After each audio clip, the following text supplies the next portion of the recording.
परम पूज्य श्री स्वामी जी महाराज ने हमें मार्ग दिया, नाम का जाप करके मांगू मैं राम कृपा दिन रात। देवादि देव के परम पावन परम पवित्र नाम का जाप करके अगर मांगना ही है तो केवल उसकी कृपा को मांगना। कृपा में सर्व सुखों को साधक अनुभव करता है, यह उसके अपने अनुभव में आ जाता है। जिस पर श्री राम कृपा हो जावे, मन को शांति, शारीरिक सुख, आत्मा को आनंद, ये सब कृपा के अंतर्गत ही है। शरीर को सुख से तात्पर्य जो रोग है, शारीरिक कष्ट है, राम नाम जपने वाले को उसका आभास ही नहीं होता।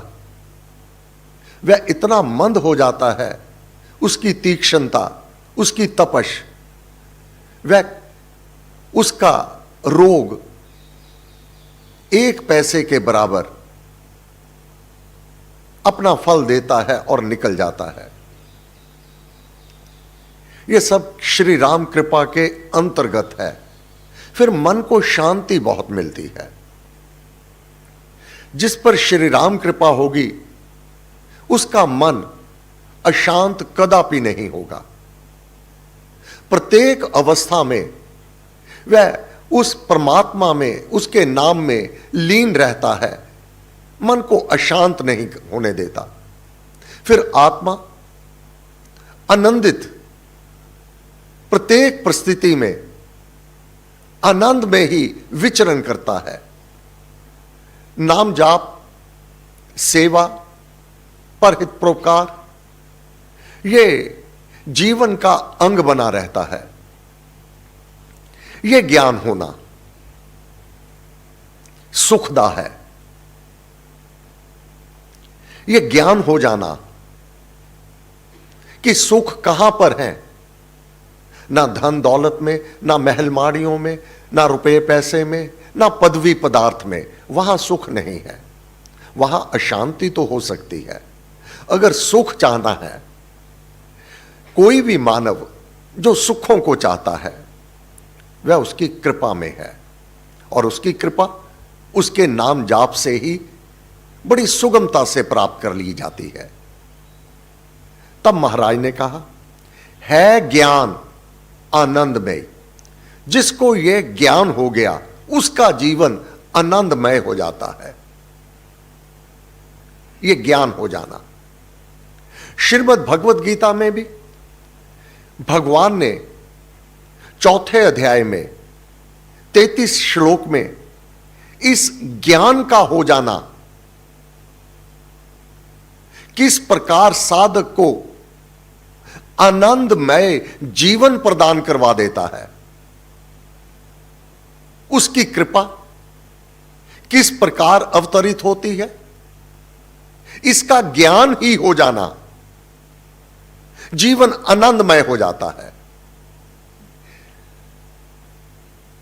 यह जीवन मिला है, इसमें कर्म तो करने ही होंगे, क्योंकि यह विधाता का विधान है।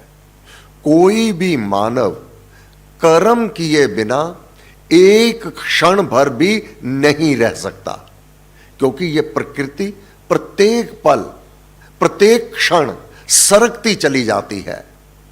यह स्थिर नहीं है, यह बदलती रहती है। अब इस प्रकृति में रहते हुए जो यह मानव देह प्राप्त हुई है, इसमें क्रिया का होते रहना यह स्वाभाविक है। हृदय का संपंदन, ये हार्ट बीट, हृदय का संपंदन, फेफड़ों की क्रिया, सांस लेते हुए वह जो एक्सपेंड और स्क्यूज होते हैं, जो लंग्स, ये स्वतः ही क्रिया का होते रहना। फिर ब्लड प्रेशर, ये भीतर अगर ना होवे तो देह मृत देह हो जाएगी। इनका कार्य जो भीतर हो रहा है स्वतः ही, जिस प्रकार ये भीतर और प्रकृति के कार्य हो रहे हैं, उसी प्रकार मानव को भी कर्म करने होंगे। बिना कर्म कोई मुक्ति नहीं पा सकता। महाराज ने कहा सब कर्म करने से ही सिद्ध होते हैं, इसीलिए निष्काम भाव से कर्म तो करने हैं, कामना रख करके नहीं। निष्काम भाव से कर्तव्य कर्म अवश्यमेव करते रहना चाहिए। निष्काम भाव से, कोई कामना नहीं, ये मेरा कर्तव्य कर्म है, ये मेरे निसर्गिक सिद्धांत के अंतर्गत है। जन्म लेते ही जो संबंध माता पिता से, उनके प्रति कर्तव्य कर्म, माता पिता का अपनी संतान के प्रति कर्तव्य कर्म, संतान का बाल काल में जो विद्या उपार्जन का कर्तव्य कर्म, इससे भविष्य सुरक्षित हो जाता है, मंगलमय हो जाता है। अगर वर्तमान में व्यक्ति अपना कर्तव्य कर्म छोड़ देवे तो भविष्य पर पानी फेर लेता है। अगर विद्यार्थी मेहनत ना करे, जो उसे करना है वह ना करके विपरीत कर्म करता चला जावे, तो भविष्य अंधकारमय हो जाएगा। यह ज्ञान हो जाना उसकी कृपा का परिणाम है।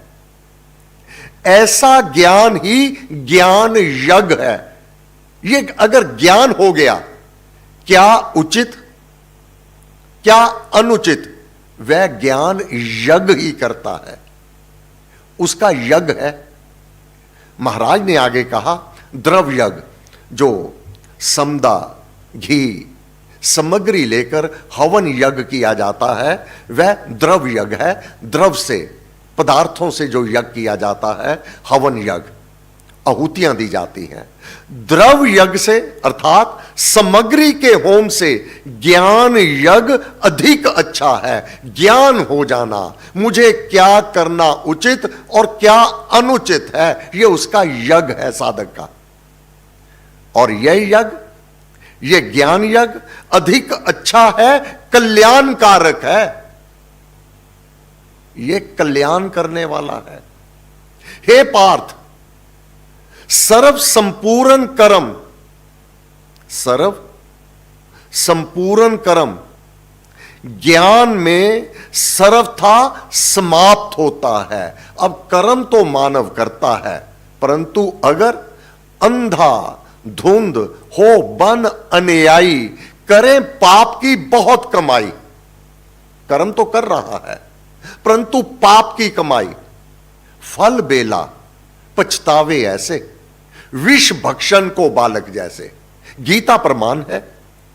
कर्म मातर निष्काम भाव से, कोई कामना रख करके नहीं, कर्म मात्र निष्काम भाव में, अनासक्ति में तथा समबुद्धि में पराकाष्ठा को पहुंच जाता है, चरम सीमा पर पहुंच जाता है पराकाष्ठा।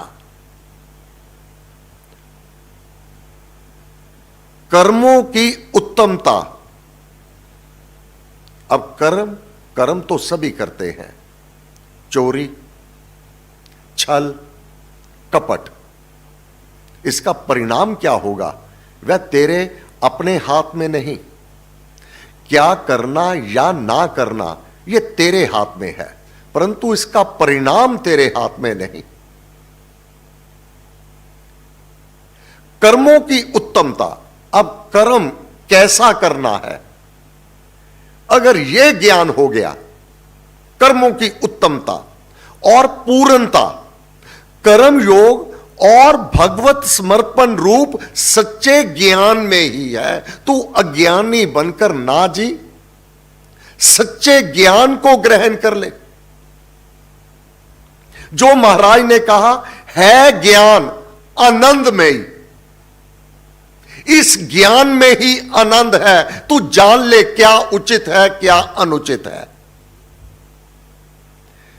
राम कृपा अनूप, राम कृपा की प्राप्ति जिसकी कोई उपमा नहीं, कोई तुलना नहीं, उसके बराबर और कुछ भी नहीं। यह ज्ञान प्राप्त कर ले कि तेरे ऊपर राम कृपा होगी कैसी, वही आनंदमय होगा।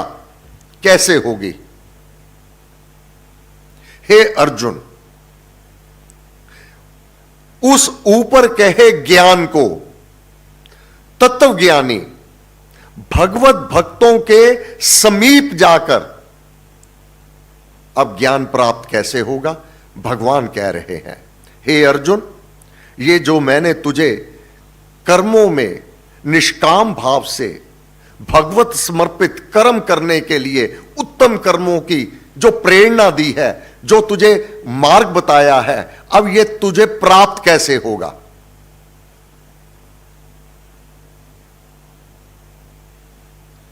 हे अर्जुन, उस ऊपर कहे ज्ञान को तत्वज्ञानी भगवत भक्तों के समीप जाकर विनय से, नमस्कार से, बार बार पूछने से और सेवा से समझ, ज्ञान प्राप्ति का मार्ग भगवान ने अपने श्रीमुख से कहा। तू तत्वज्ञानी भगवत भक्तों के समीप जाकर विनय से, अभिमान में तो कुछ प्राप्त नहीं होने वाला, विनय से विनम्रता होवे, नमस्कार से नमन होवे, नमन करते ही अपना अभिमान समाप्त होता है, नमस्कार से बार बार पूछने से यह ज्ञान यूं ही प्राप्त नहीं हो जाता। भगवान वेद व्यास जी के पुत्र हैं शुकदेव जी, महाराज जनक के पास आ गए कि मुझे यह ज्ञान, आप ब्रह्म ज्ञानी हुए, वह नाम, वह दीक्षा मुझे भी दे दो जिससे ब्रह्म ज्ञान हो जावे, जबकि वह गर्भ ज्ञानी है, परंतु गुरु बिन होए के ज्ञान, गुरु के बिना ज्ञान नहीं। भगवान वेद व्यास जी के पुत्र 3 दिन 3 रात्रि बाहर द्योड़ी पर खड़े रखा। पूर्ण होने पर अब भीतर, द्योड़ी के भीतर आ जाओ, 3 दिन और 3 रात्रि बिना अन्न जल के खड़े रहो। यह ज्ञान यूं ही नहीं प्राप्त हो जाता। विनय से, नमस्कार से, बार बार पूछने से और सेवा से समझ, तत्वदर्शी ज्ञानी जन तुझको ज्ञान का उपदेश देंगे। सत्य का ज्ञान प्राप्त करने के उपाय, अब ज्ञान तो सबको होगा, विपरीत कर्म करने वाला भी विपरीत ज्ञान के अनुसार कार्य करता है। विपरीत कर्म, अगर ज्ञान होगा कि चोरी चकारी कैसे की जा सकती है, छल किया कैसे किया जा सकता है, विपरीत ज्ञान से विपरीत कर्म होगा। वह भी तो ज्ञान है, परंतु वह तामसिक ज्ञान है, तमोगुनी है। परंतु सात्विक ज्ञान, सत्य का ज्ञान, जो सत्य ज्ञान, हमारा तो इष्ट भी सत्य ज्ञान आनंद स्वरूप, सत्य का ज्ञान प्राप्त करने के उपाय नम्रता, विनम्रता बहुत होवे, जिज्ञासा और सेवा भाव है। इन्हीं से ज्ञान ग्रहण करने की योग्यता प्राप्त होती है। सभी अधिकारी नहीं इस ज्ञान के, क्योंकि अभी उनका समय नहीं आया। उक्त तीनों साधन, नम्रता, जिज्ञासा और सेवा भाव, उक्त तीनों साधन जिज्ञासु की श्रद्धा के, सच्ची लगन के और ज्ञान पिपासा के परिचायक हैं। हे अर्जुन, तब ज्ञानी लोग तुझको वह ज्ञान बताएंगे जिसको जानकर तू फिर इस प्रकार मोह में और अज्ञान में नहीं पड़ेगा।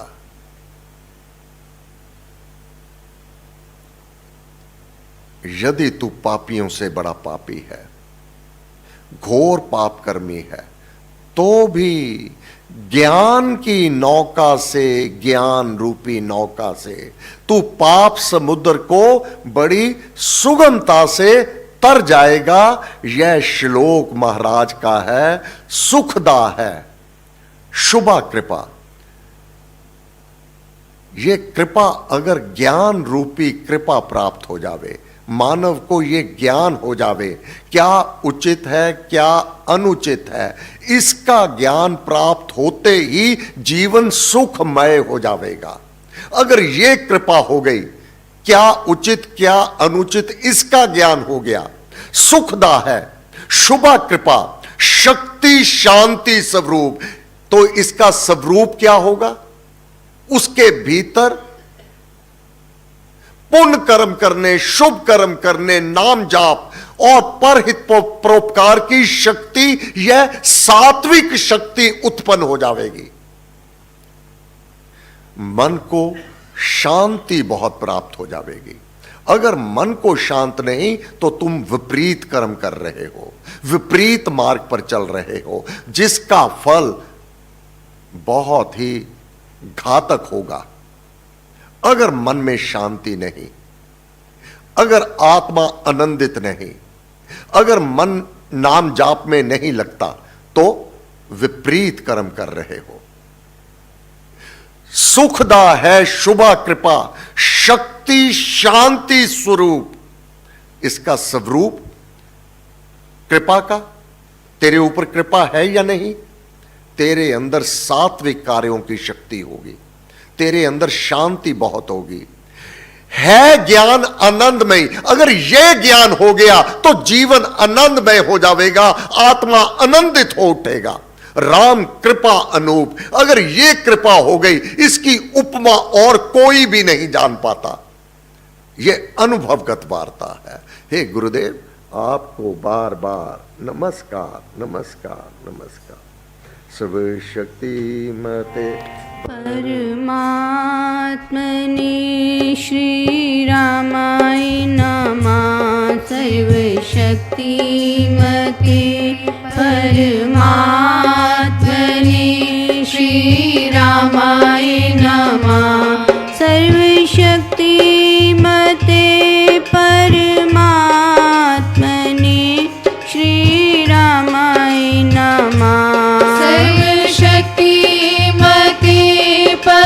परमात्मने श्री रामाय नमः। सर्वशक्तिमते परमात्मने श्री रामाय नमः। सर्वशक्तिमते परमात्मने श्री रामाय नमः। सर्वशक्तिमते परमात्मने श्री रामाय नमः। सर्वशक्तिमते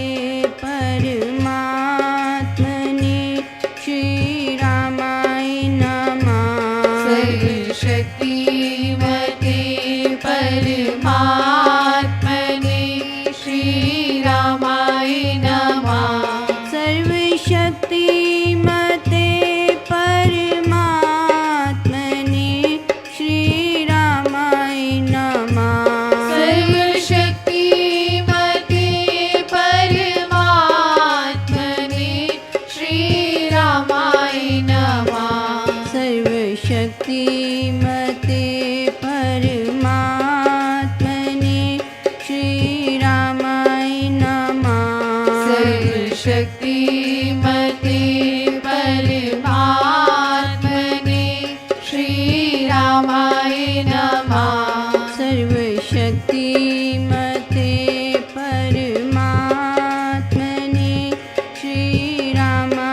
नमः। सर्वशक्तिमते परमात्मने श्री रामाय नमः। सर्वशक्तिमते परमात्मने श्री रामाय नमः। सर्वशक्तिमते परमात्मने श्री रामाय नमः। सर्वशक्तिमते परमात्मने श्री रामाय नमः। सर्वशक्तिमते परमात्मने श्री रामाय